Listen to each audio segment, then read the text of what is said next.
All right, thank you, Josh. So I'm going to start with sharing with you how to set up the ACA module, and then we'll take a look at the reports that can be generated to help keep your clients in compliance with the Affordable Care Act. So to get started, this needs to be enabled from within the Marketplace area, and then the terms and conditions will need to be signed off on.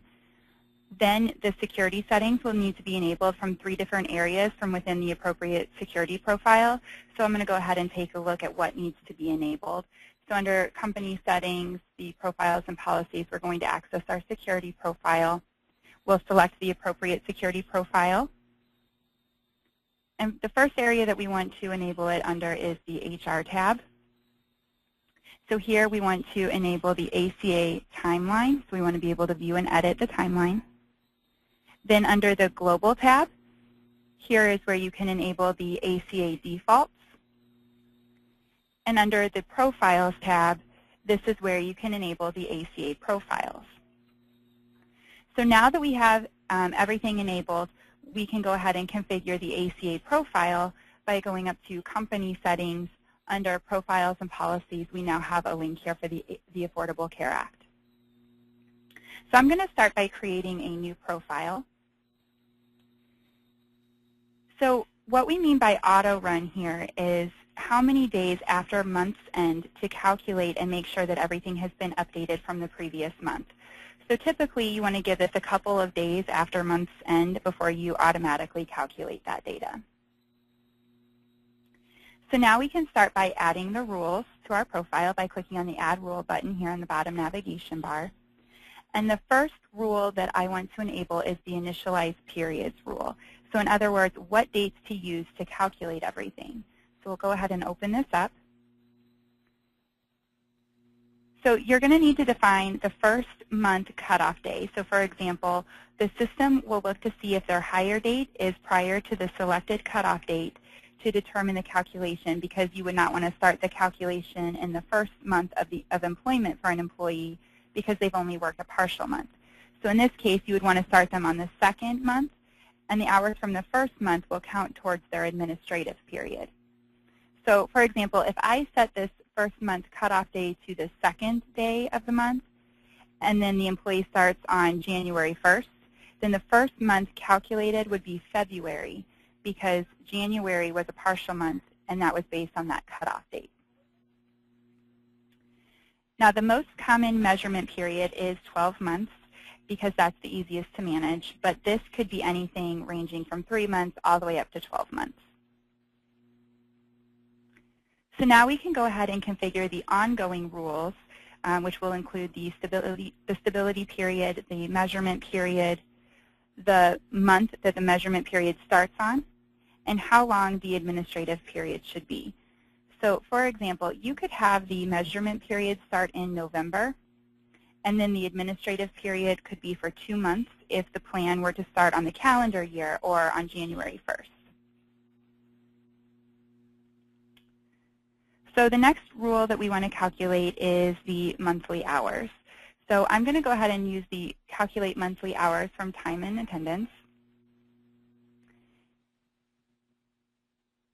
And the full-time minimum hours needs to be greater than or equal to 130 hours. I also want to note that this calculation is over each month individually, and it does not calculate the overall ACA status. So this is really just for informational purposes only, and it doesn't really affect anything.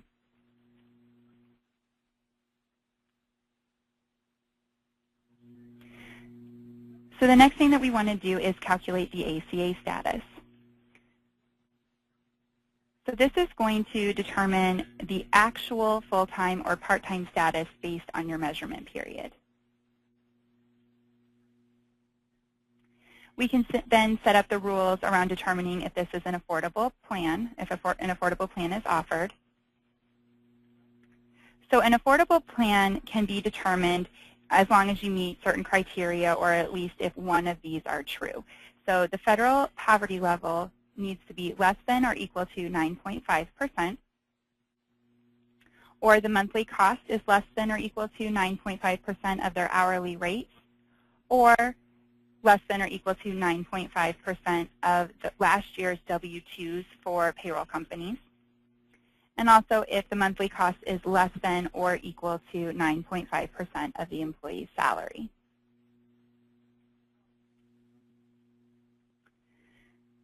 So then you need to determine or set up a rule to determine if a minimum value plan is offered. So you can see here there's nothing that we need to do to configure this rule, but this is really going to determine if an affordable plan or a minimum value plan is offered. But on the benefit plan itself, you're going to need to go in there and there will be a checkbox to identify if it is a minimum value medical plan.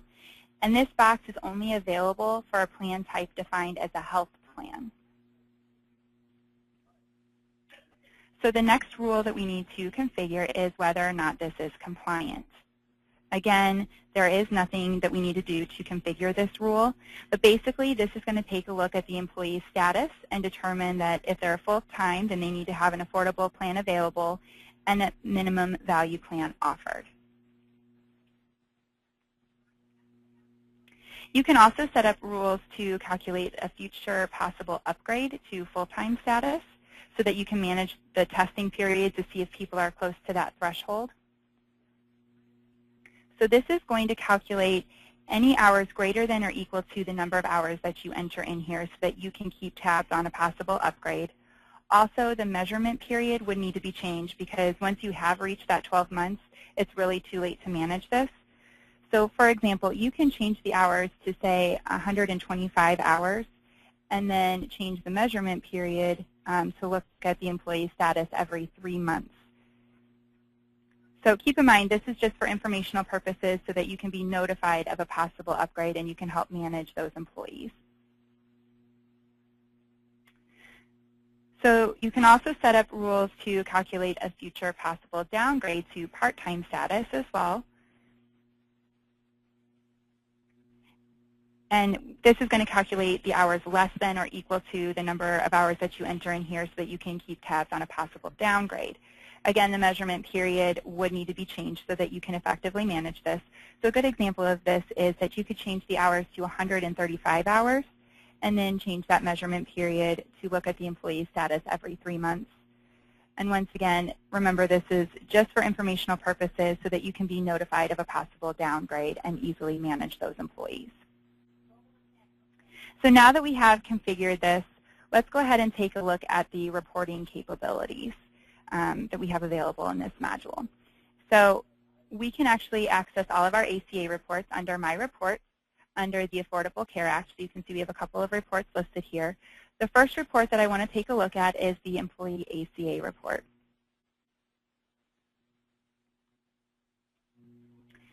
So from this report, you can actually drill down into each individual employee's ACA timeline. So this is just an example of the ACA timeline. We're going to actually dig into this in a little bit more detail in a few more minutes. I'm going to go ahead and close out of this. But also from the bottom of this screen, you're going to notice that you can import historical data from Excel from an employee-by-employee basis. And you can also recalculate everybody from here if you needed to, and this will ask for the date range that you're looking to calculate. Also, you'll see that an ACA profile will need to be attached to each employee, and this can be done by using our mass edit tools.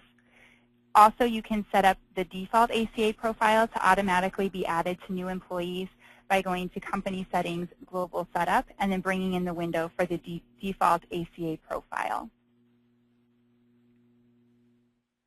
Now, the ACA timeline that we just looked at a moment ago can be added to each employee's record as well by just bringing in the appropriate window. So if I jump over to my employee's record, you can see that I have brought in the window for the ACA timeline.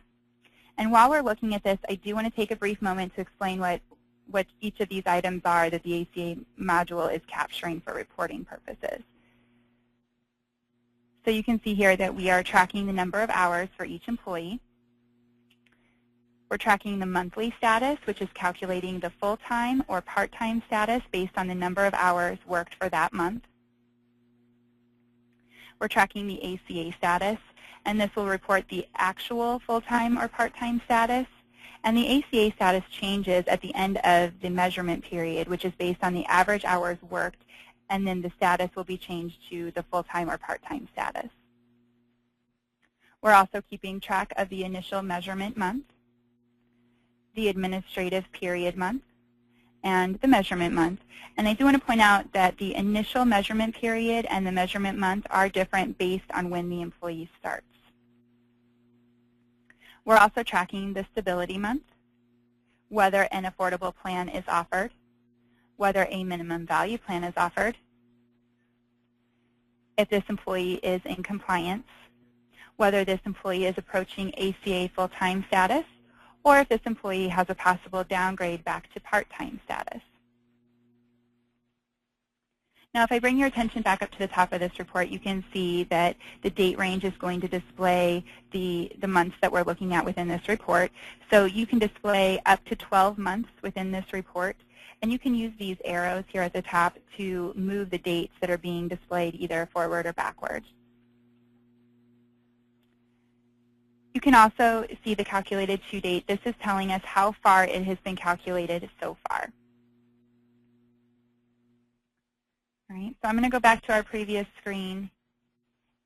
And the next report that I want to take a look at is the ACA Data Detailed Report.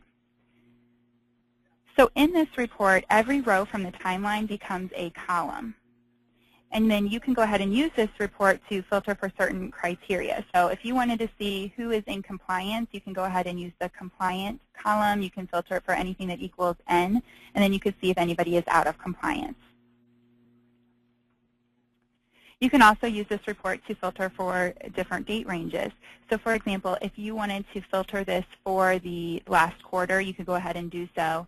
And then you have the ability to group this by the employees, so you can see all of their hours, what their status was for each month, whether or not they're approaching full-time or part-time status. So as you can see, there is a lot of flexibility within this report. And the last report that I want to take a look at is the ACA Data Summary Report. And this report is showing more of a global perspective. So this is summarizing all of the employees together by the date range. And then you can drill down into any one of these fields by clicking on the hyperlink. So if you wanted to see who's approaching ACA full-time status, you could go ahead and click on that hyperlink and drill into those fields. And this will allow your clients to help manage their employees.